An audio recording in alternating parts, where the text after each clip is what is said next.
like to first say that you're not going to see glitz here, so please don't expect it. I'm not an entertainer nor an actor. I've created this video as a tool designed to educate people about a business concept that works, for people who are willing to put 100% of themselves into something. See, it takes 200% to be successful in business. 100% must come from you. 100% must come from the business vehicle that you've chosen. Business vehicle meaning how you earn your living, how you support your family. I've seen people who relentlessly pour 100% of themselves into a business vehicle, profession, or job, but that vehicle doesn't have the capability to give back 100%. The mechanics of wealth are just not there. But no one has ever fully explained to you why it doesn't work and why it's a waste of your valuable time if your goal is financial success. This video is for the person who is willing to put in their 100%. They're only lacking the right business vehicle, the explanation of why it's right, and the evidence that it does in fact work. Even though I say you must put in 100%, that doesn't mean that you have to work it full time. I didn't. That doesn't mean you have to sacrifice your family time, nor does it mean you have to have prior experience. I didn't. What you'll learn right here has allowed me to build a $25 million company. Now, a $25 million company has certainly been done before. However, this was done where no employees were required.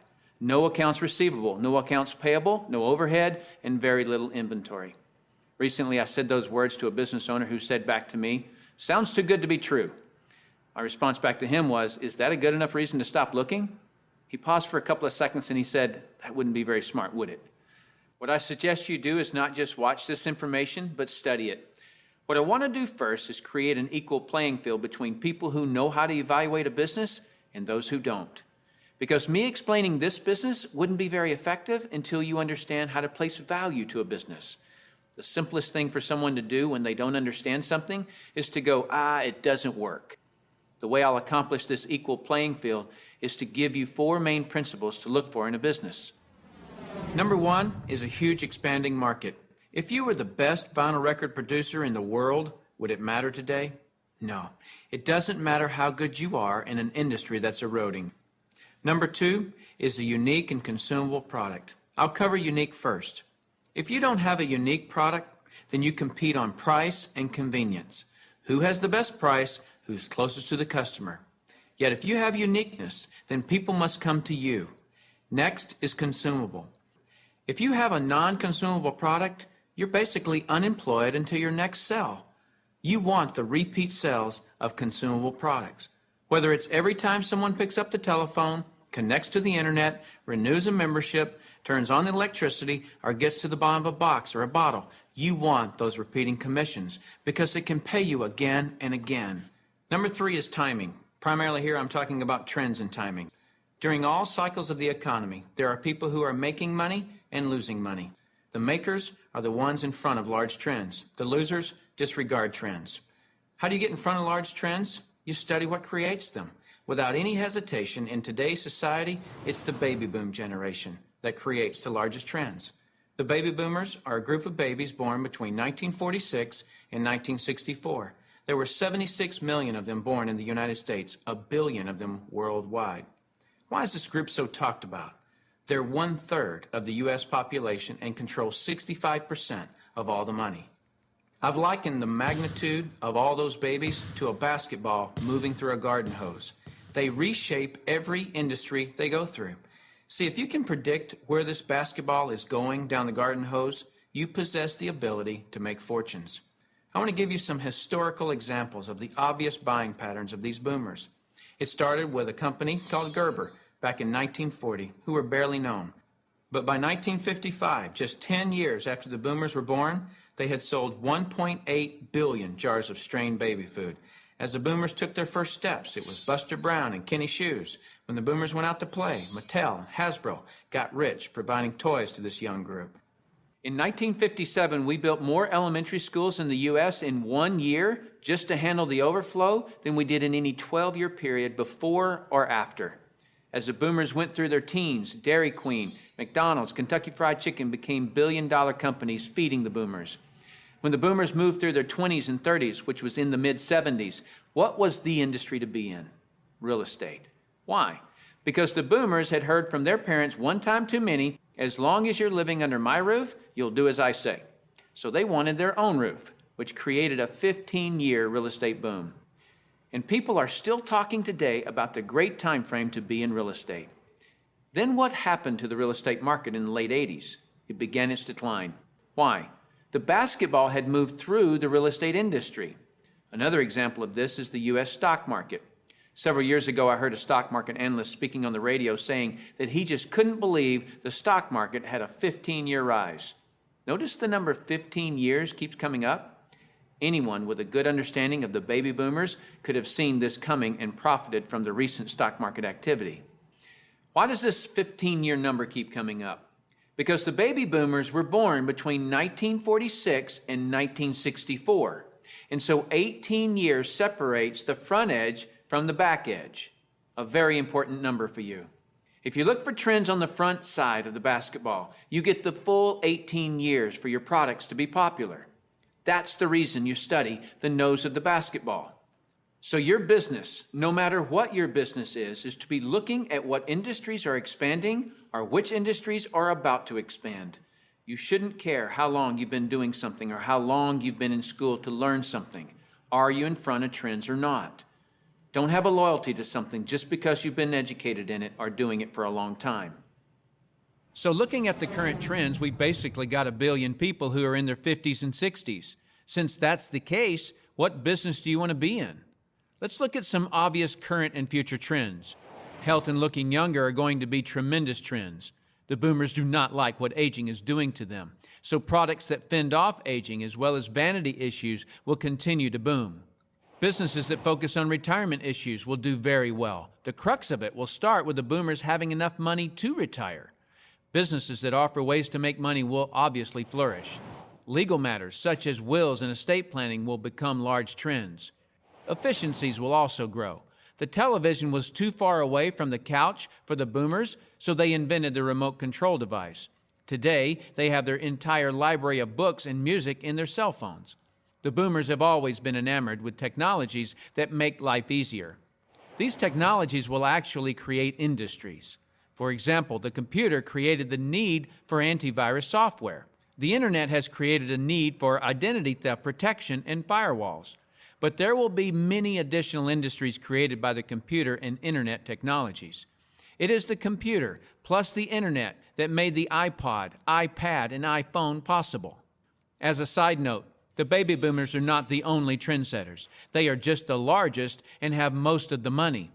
As the world becomes one, the international market will play a big role, as well as the group born just after the baby boomers that are known as Generation X.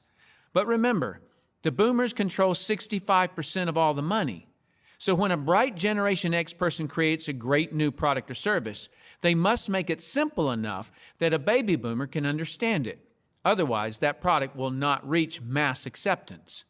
Those are some of the big trends. So if you want to be brilliantly compensated, you must focus on industries and companies that have positioned themselves in front of these trends. All right, let's move forward. Number 4 is leverage. I'm going to spend some time on this one because we're not really taught this in our society. We're taught to go get a good education, build a resume, and exchange our expertise for someone's dollars. The problem with that is if we're not exchanging our expertise, we're not making any dollars. So vacation time is costly. A walk around the golf course, costly. Family time, although extremely important, is costly. I'll define the word leverage as an increased means by which to attain something. One form of leverage is investing $5 million and earning 10% interest, which will yield you about 41 grand a month in income.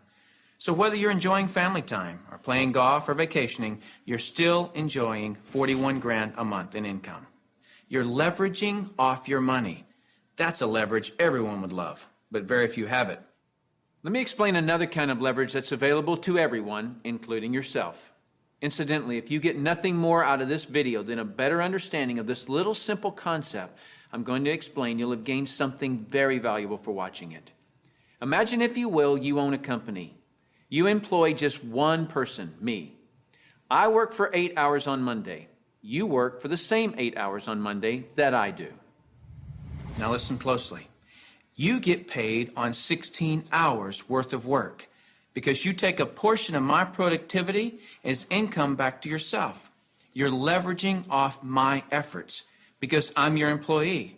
So theoretically, the more employees you have working for you, the more leverage you have. However, have you ever had employees? If you have, you know that in theory, hiring employees sounds great, but it's very difficult to reach leverage through employees. I've heard it said that if you have one employee, you have one headache. If you have 100 employees, you run an adult daycare center.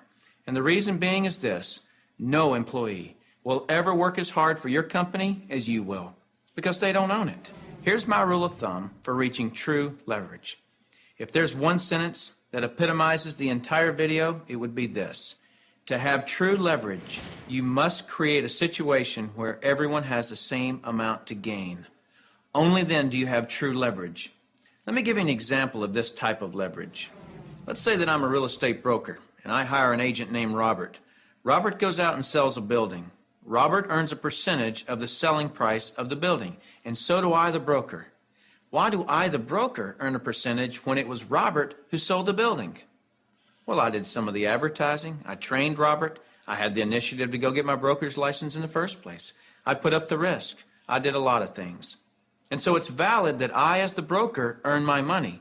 But Robert doesn't work for me as an employee. He's an independent contractor.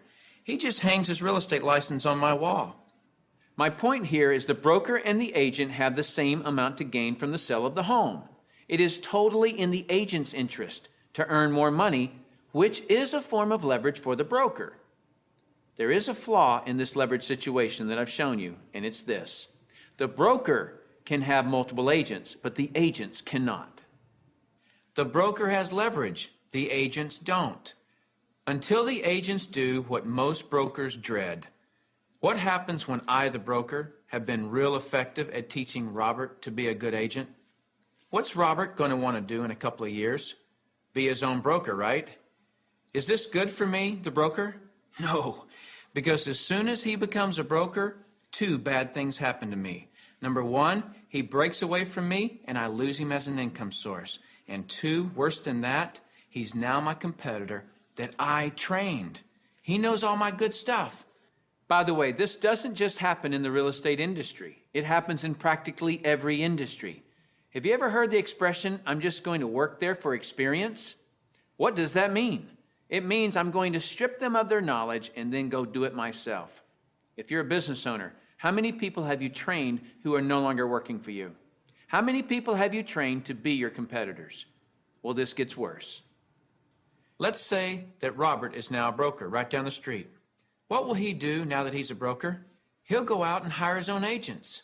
And let's say one of those agents is Linda. Linda also eventually wants to be a broker.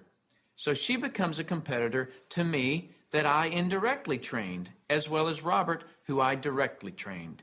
And this continues on and on. I actually created a chain of competitors that I trained.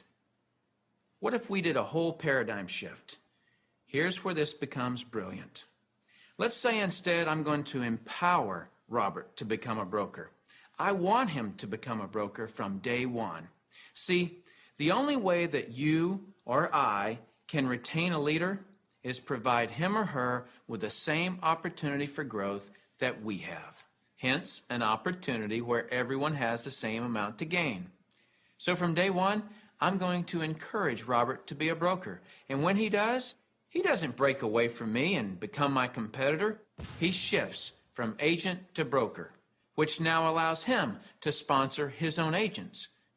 Now, to create an incentive for me, the broker, to always help Robert and his agents, I'm still going to earn a percentage of what he and his agents sell. And shouldn't I? I trained him. I put up the risk and all those reasons I mentioned earlier. Now, the percentage I earn from Robert and his organization should be a lot smaller than when he was an agent, but I should still earn a percentage. That's my incentive to keep working with them. Now, some people look at this and say, gosh, isn't that one of those pyramids?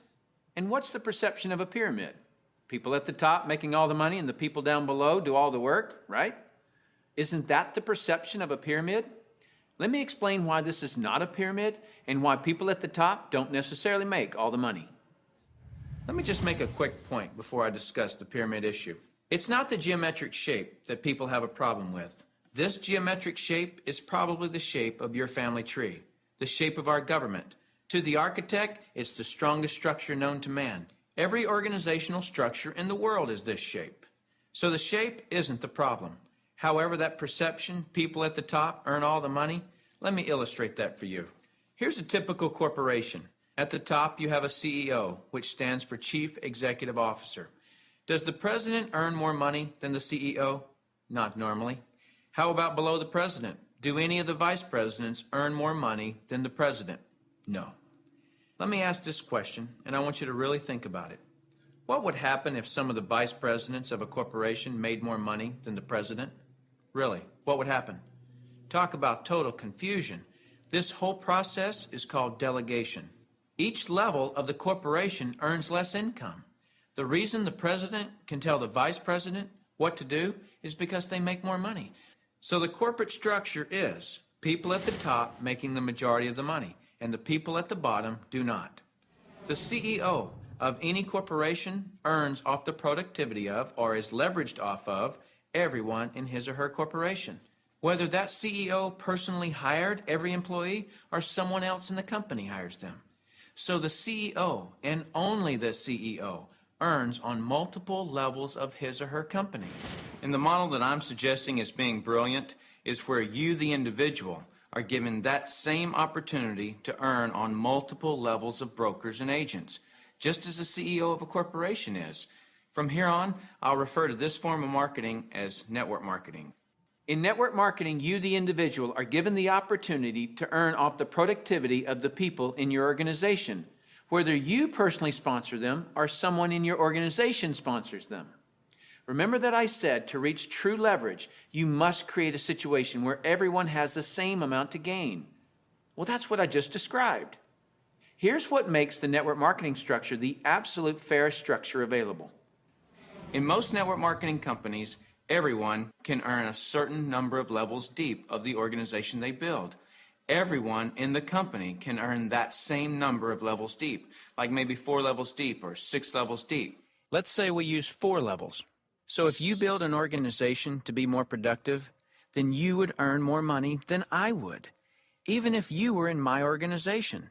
In the example shown, you would earn on 3 levels I couldn't reach, because everyone gets the same number of levels. There are people in my organization right now that earn more money than I do. Do you know what I call that? Fair. Shouldn't it be that way? I mean, take any structure. Shouldn't the most productive person in that structure make the most money? Now I'd like to show you an interview that I did a few years ago with Dr. Charles King, who holds a PhD from Harvard and is a professor of marketing at the University of Illinois at Chicago, who actually teaches network marketing at the university. Dr. King, we're delighted to have you here. I'm pleased to be here, Tim. Dr. King, could you tell us a little of your education and your business background? Tim, I'm a professor of marketing at the University of Illinois at Chicago. I got my bachelor's and master's degrees from the University of Texas in Austin, spent a tour of duty with the Exxon Corporation, and then returned to get my doctorate in business administration from Harvard University. More important to this discussion, over the last 6 years, I've been involved in doing research, teaching, and consulting in network marketing. So coming from such a conservative school, and I know you a little bit, and I know you to be very conservative, what caused you to look at network marketing to begin with? In 1990, we had a major economic recession in the United States. The Midwest and Chicago particularly were very badly hit. As a result, the interviewers stopped coming to campus. We were graduating hundreds of students a semester, and they weren't getting jobs. Our alumni were coming back to us, losing their jobs, looking for help, and we had nothing to offer them. Now, I started looking, because of my background in business consulting, at alternative career paths. I went out and I looked at starting your own business, at home-based businesses. I looked at franchising. I looked at direct selling. And in the direct selling arena, I backed into network marketing. Now, I was very cynical, skeptical. Tim, I was negative about network marketing. They don't teach network marketing at the Harvard Business School, and I didn't know much about it. The end result was one of my students who was on the team asked me, "Why are you so negative about network marketing?" I looked at that young man and I said, "Son, I know enough to know I don't want to know any more." That student looked at me and he said, "Professor, if I gave you that answer to that question with no more information than you have, you would give me an F." I turned to him and I said, "Son, you're absolutely right. I have no basis for that conclusion. You just made an A." As a result, we went to the library, we went to meetings, and for the next 6 months, we did due diligence on the network marketing industry. I visited the top companies, I talked to network marketing leaders, I became an evangelist. In 1990-91, we started teaching network marketing in the marketing curriculum at the university. Suppose you run across the super skeptic. What advice do you have for them? Tim, I would recommend they do precisely what I did. I was a super skeptic.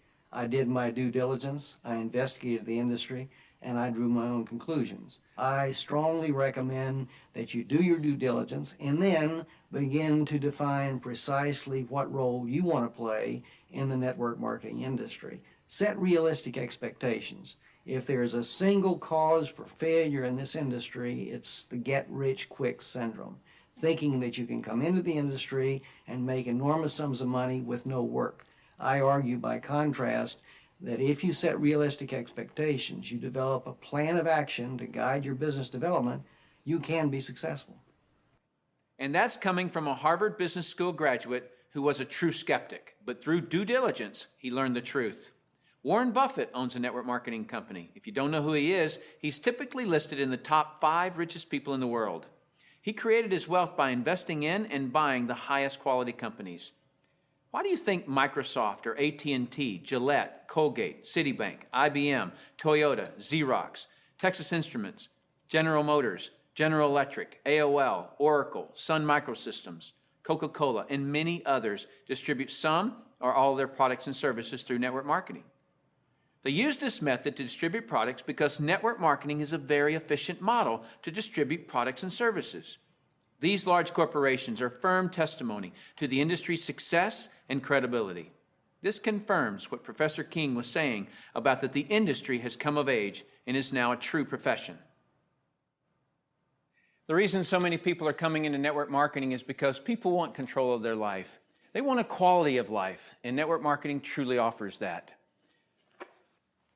I hear people all the time complaining that they are too busy or don't have enough time.